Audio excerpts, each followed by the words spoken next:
What is up, everybody, and welcome back to the channel. If you saw the previous video, we went over how I'm actually going to be moving out of this garage, which means in today's video, I need to prep the Genesis Coupe to potentially be sitting outside all winter, because we are actually going to be moving out of here this weekend, finally. Now, I do have a couple of things I need to do to this car, but in general, I'm not at all worried about this thing sitting outside. Like I said in past videos, this used to be my one and only car in my daily driver, so this thing has been through at least 2, maybe even 3 winters of daily driving. This is just a 9-year-old Hyundai also at the end of the day, so I'm not really concerned about it, and especially just sitting outside in the driveway, it's perfectly fine. So I am not worried about it. However, I am worried about a few things, namely being these Spec D taillights, which will 110% be coming off the car, and I'll be swapping on the factory taillights today's video. Second thing we need to do, obviously, fender flares are not on the driver's side because they're still sitting on the workbench for me repairing a couple of the cracks on them. It's been quite a while now since that video was filmed and edited and uploaded. But yeah, so these things are repaired, just not on the car, obviously, as they're sitting there. Now, I should also note that I am not going to be primering these couple of spots on the fender flares. If this had body filler or anything like that on that, which is actually porous and can hold and retain moisture, I would be concerned about this, but this is just raw fiberglass, 100% waterproof. People make boats out of this stuff. You do not have to worry about raw fiberglass being out in the elements. If it did have body filler on it though, even then, body filler wouldn't really do anything because it says fiberglass. But if you did have exposed body filler on the metal surfaces of the car, you should definitely put that with primer sealer and all of those couple of layers, just so that is sealed from the elements. But like I said, I'm not worried about it because 1, it's raw fiberglass, 2, it's on fiberglass, and 3, these are just fender flares. So we're not going to be worried about that. Now, before we get started on mounting the fender flares on the car, I need to get this thing aired up because it's been sitting here so long it started to droop because it's so cold in this garage. But this thing is super duper dead, so we need to try and jump start this thing so we can get this started, so we can get this thing aired up, so we can get the fender flares on. Then we can get on to opening the trunk, getting the taillights swapped up. So let's get into that right now. Alrighty, so moment of truth, got the jump pack turned on. Press this little button. Whoop! Okay then. Guess that's a sign it's gonna work. Now will it start? Let's see.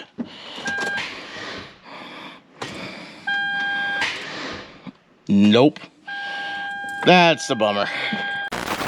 Alrighty, and as you can probably hear, Genesis Coupe is started after a bunch of failed attempts and then me forgetting to film it while I finally got this thing running after I had it sitting with the battery charger on it for quite a while here. We're just gonna let this thing run for a little while. As you can see, got the doors open, got the fans going, so that way we don't get all this exhaust fumes and stuff built up in this garage. Nobody wants to be passing out here today, but I'm gonna let this thing run, then I'm gonna air this thing up. That way we can get the fender flares on it. Once that's done, like I said, we'll move on to the taillights because that's going to be the easiest, quickest thing for today. But problem number 1 of today, we finally got this thing solved and running after being so dead for so long. Alrighty, so quick update after some time, letting the car run. We got this thing aired up. Hopefully by the time we go to start this thing again later on today, it isn't dead again, which probably will be, to be honest with you. But anyway, moving on to the fender flares here. I just want to take a quick second to go over some hardware because I'm actually going to be switching up the type of well nuts that I'm going to be using. So I'm going to put the camera down on the tripod, try and give you guys a quick glimpse, but a really detailed glimpse, because unlike some people may think, well nuts, even though they're all pretty standard, there are some differences in the way they are constructed. I think I finally found ones that I'm really going to be happy with. So like I said, let me put the camera down so I can get you guys a good view on these things. As you can see, we have a couple of groupings of different well nuts here. Now, these might look the same from here, but they're actually pretty dramatically different. So now, these are the original well nuts that I use on the car.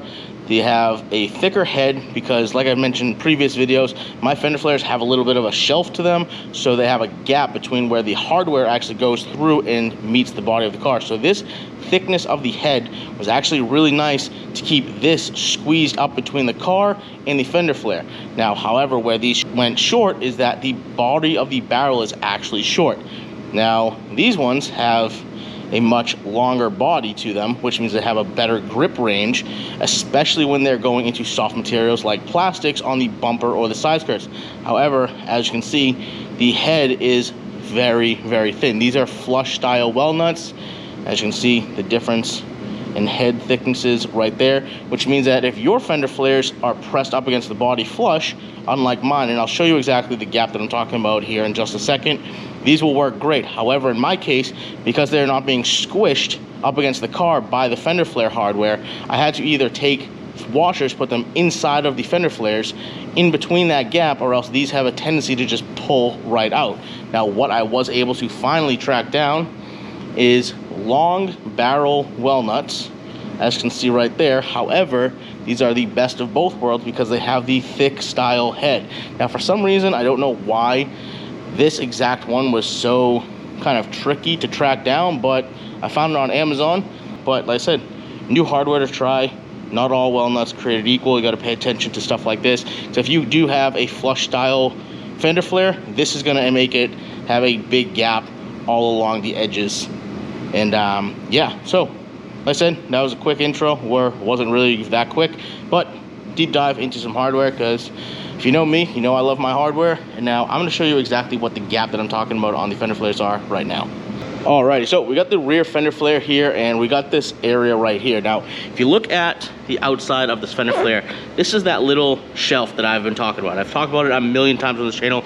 I'm not going to keep repeating it. However, if you see, when you have the fender flare hardware up on the slot, as I can do this, look in the camera, this is now going to be flush with the edge of this rubber seal. Now, this rubber seal is there to protect the wrap and body of the car. A lot of people think that's there, or most people use it to hide gaps in these fender flares. These fender flares are actually really close to the body of the car. They do have some gaps here and there, but I knew I was going to be running the weather stripping because I want to keep this surface protected as much as possible from the edge of this fender flare. That's why I run the fender flares. If I did have a like flange or a flush lip on the back side of these, which I might actually make so that I don't have to run the fender flare in the future, or the fender rubber trim, I should say. But anyway, because I am running those, it makes the gap for the fender flare hardware holes even bigger. But you can see the thickness of this head is able to create a flush surface between here and what is going to be the outside of the car body. Now, if we take the one that has the thin head and place it down here, you can see that the head is way, way below this. So that means this is going to be pressed up against the body here. The fender flare is going to be touching the car, and there's going to be a gap like that, which is just going to rip this well nut right out of the body of the car. So that's why I'm super excited to have these particular setups, because we got the long barrel with the thick head. That's what she said. Alrighty, so moment of truth, new hardware going in. Now, if you guys can't notice, those two right there are still the old well nuts, the thicker head, shorter barrel style. The only reason those are in there because I can't take them out easily without ruining them, and I didn't feel like reaching around way down there in the fender to get them. But they're still in good shape. They held no problem, so no need to replace them. All these other ones though were ripped and torn and just a little sketchy. That's why I'm replacing them. But like I said, these things just snugly fit into the holes, push them in, and then it is literally that simple to install well nuts. And like I said, these will only cinch up and clamp the body of the car after you have them tightened down with the hardware.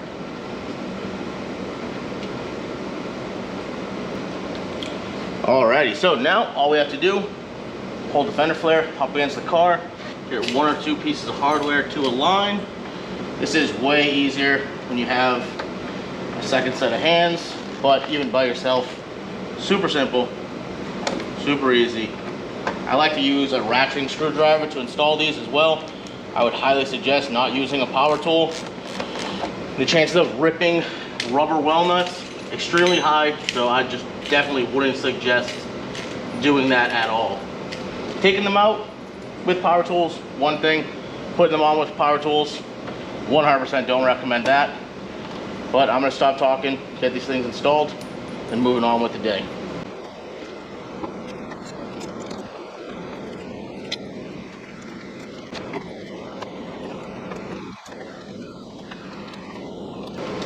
Also guys, I should probably note, don't tighten all the hardware down until you have everything in place. Leave it a little loose so you can move them along, because as you can see, none of these are fully tightened, but the fender flare isn't actually going anywhere because everything is so lined up with such little tolerances. So make sure you have all the bolts and all the hardware slots before you start tightening these things down. And then because you are using well nuts and not metal riv nuts, or at least that's what I'm using. I might switch to riv nuts later on in the spring, we'll see. But make sure you are not over tightening these things, because you can simply just rip the rubber. These are just rubber well nuts, guys. They're great because they're waterproof, they seal great, they hold great, but if you over tighten them, you will rip these things and ruin them. All you have to do, a nice, easy, hand tight motion, just like that. That's also why I recommend using something like a ratcheting screwdriver.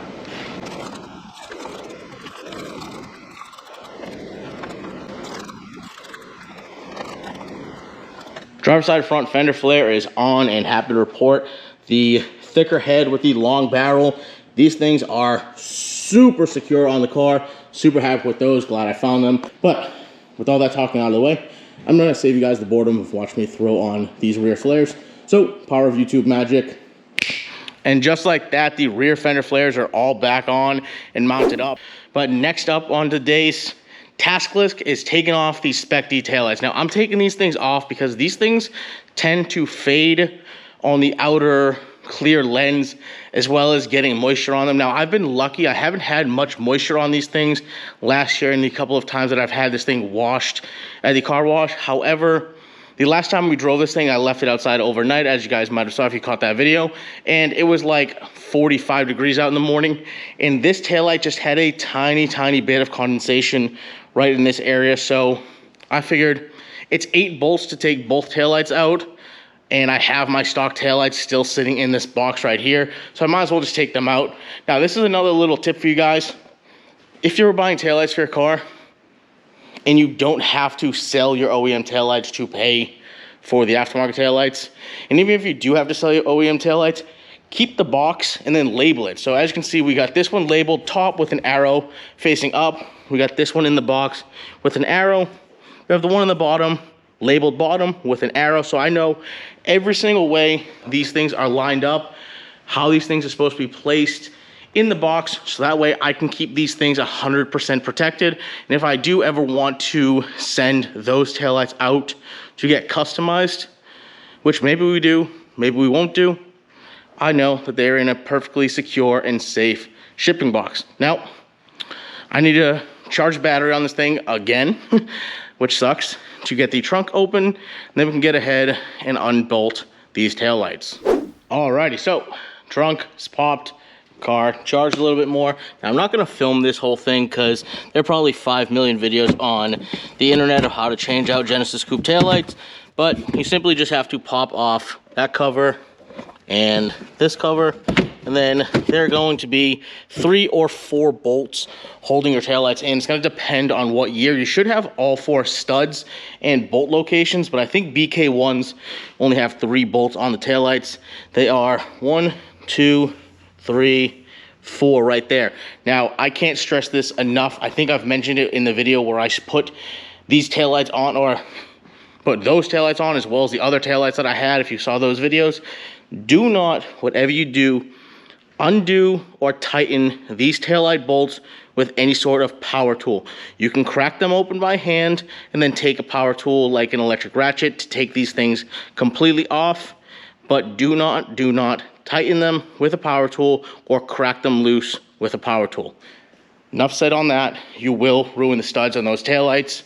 Also, when I get these things taken off, I'm going to show you guys the ATQ taillight gaskets that pretty much every Genesis Coupe owner should have. I've had them on the car for quite a while now. Since before I even had these taillights, they used to be on the OEM taillights, and I've never actually covered it in a video. But it's time for you guys to see those, because those are super key. If you have a Genesis Coupe and your trunk leaks water when you rains or you wash or anything like that, it's probably coming from the taillight gaskets, because they are one-time use. So every time you take the OEM taillights off your car, you have an OEM gasket. They are one-time use. I still might actually have some factory gaskets right there, but these are my OEM ones. I don't know why I'm keeping them. They're no good anymore, but I guess I'm keeping them just in case. But yeah, I'm gonna get on to taking these 4 nuts off, get these things popped out, unplugged, then I'll show you the ATQ gaskets before I put the OEM ones back on. Alrighty, so as you can see, taillights are out of the car. Like I said, super quick, super easy to do that. Just 8 bolts. Just be careful, like I said, not ruining the studs on the back of the taillight. So as you see, we got 2 taillights right here. These are the Spec Ds. Make sure you put them down on protection. If you have these taillights or are in the market trying to find these taillights, you know how hard they are to find and how ridiculous people price gouge and mark these things up. Luckily, I was able to find these at retail price about a year ago. So yeah, I take very good care of these things. Hence why they're not going to sit on the car outside all winter. But moving on to the ATQ taillight gaskets, these right here are what they are. They're made out of some sort of rubber, plasticky material. I have no idea what they're actually made of. I'm sure if you go to ATQ's website, it'll give you more descriptions. However, those are a lifesaver. They are reusable. The foam gaskets that are actually on the OEM taillights, I keep pointing to stuff, but OEM taillights right there and right there, but they actually stick to the inside of the taillight as well as sticking to the inside of the bucket for the taillight on the car body itself. So that's why when you take those things in and out, they actually get ruined. They're already pre-squished, so they're not sealing great the next time you go to tighten them down. Now, as somebody who used to vinyl wrap and plastic in my car a new color every few months, we were taking the taillights on and off all the time. So every time we did that, we didn't even realize that we were ruining one-time use foam gaskets. So eventually, probably like 3 years down the road, I ended up getting the dreaded taillight leaking water into the trunk. Now, what's funny enough though is that I didn't even know that the foam gaskets on there were one-time use at the time, and the dealership not only warranted both taillights for me, and back in the day these things used to be $1,300 each, so we got both taillights, $1,300 each, as well as giving me all of the interior trim for the trunk, both sides, the back, the floor, all the foam, all of that stuff, because it was all wet from leaking water through the taillight into the trunk. The coolest part about that dealership is super awesome, super cool, because the car is so modified and they didn't want to mess with the air tank and all that stuff. They ended up giving me all those parts, gave me about a month and a half to swap it all out, return it for like credit or whatever to complete the warranty. Didn't charge me once, but yeah, super cool. So that's just an example. Be careful. If you're taking the taillights on and off these things, make sure you're getting new seals or gaskets, the OEM foam ones, or just go ahead and spend the money on these. These are ATQ. Not affiliated with that company at all. To be honest with you, me and the owner of the company have had quite a few arguments back in the day, but I'm a bigger man and can admit a good product is a good product, and that's all that matters. So get these, especially if you have an OEM taillights swapped out for aftermarket ones on your Genesis Coupe. But yeah, next up, as I keep rambling here, I'm going to just take some detail spray, clean these things off, because they are pretty dirty, because this is kind of a tacky material. This side's even worse, so you can see all the dirt on there. So I like to spray these things down every time I take them on and off the car. Just clean them up so that way I know I'm getting the best seal as possible.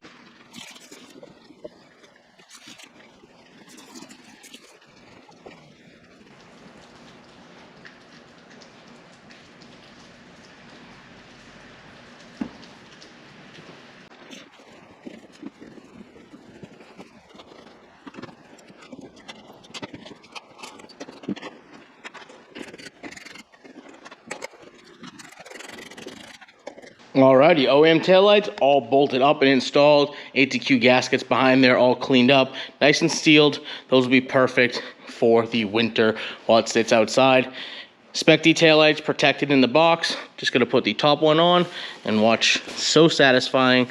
Just simply perfect. Seal that box up. Those things are protected until the spring. Now, one last thing we are going to do today is I've had this set of brand new Dow Dynamics tailless turns and quad reverse light kit sitting in the toolbox for like a year now, because I bought these because my old ones were broken. I tried to repair them a few times. See, they broke right there. I've tried to repair them. They were kind of wishy-washy on if they worked or if they not worked. So I bought that pair to use with those taillights. But then by the time that kit came, I had already purchased and got these things in. So I figured, since we're gonna have to drive this car from here to where it's gonna be sitting, might as well throw in a fresh set of tailless turns so I don't look like a weirdo with white tail lights or white turn signals as I'm driving here. Also, now I got quad reverse lights. So if you're not familiar with this kit, I'm gonna try and take this out one-handed. Actually, here, let me just put you down on the tripod. So if you aren't familiar with this kit, you need to put in these little splice pins like that if you are gonna run the quad reverse light. So after it's completed, it looks just like that. You take this red wire right there with the plug, you slice in or splice in with this crimp fitting on this yellow wire right there, and then just connect it to itself. So I'm gonna do that real quick right there, and then all you have to do is simply put it there, fold it on itself. Should really probably be using pliers for this to get this crimped down all the way. Oh, I was able to do it by hand. And then simply plug that in just like that, and now we're good to go. So I'm gonna install these things on the car, make sure they work, and yeah, go from there. Alrighty, so now that taillight module is all plugged in and ready to go, taillights are 100% done. Car, unfortunately, from sitting all this time, has seemed to die again. So gonna hit that jump start thing, and before we even start it, we're just gonna simply come back over here, make sure taillights work right there. So taillights work, everything's good, module is good. Now we're gonna let this car sit and charge for a little bit longer. This thing was just super dead.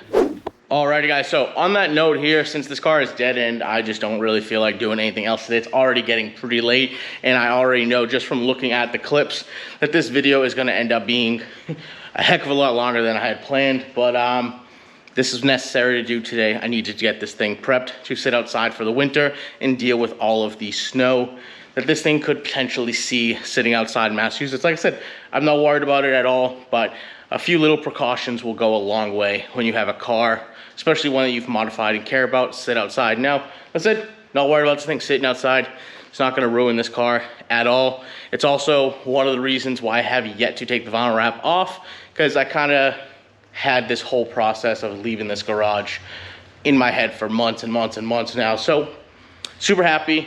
One of the fine examples, or one of the few examples, I mean, that procrastination does pay off, because if I got to my plans months ago, peel the vinyl wrap, this thing would have been sitting outside with the paint, and obviously if it's sitting protected, it's better than sitting unprotected. So like I said though, car's dead. I need to charge this thing so I can get this thing started again, roll the windows back up, and yeah, I guess we'll catch up with you guys next time when we get this thing out of the garage, moved over to the new location, and then I still have to wrap up all of the stuff back there, transport the stuff all the way to where it's gonna be going from here on out. But like I said guys, peace out.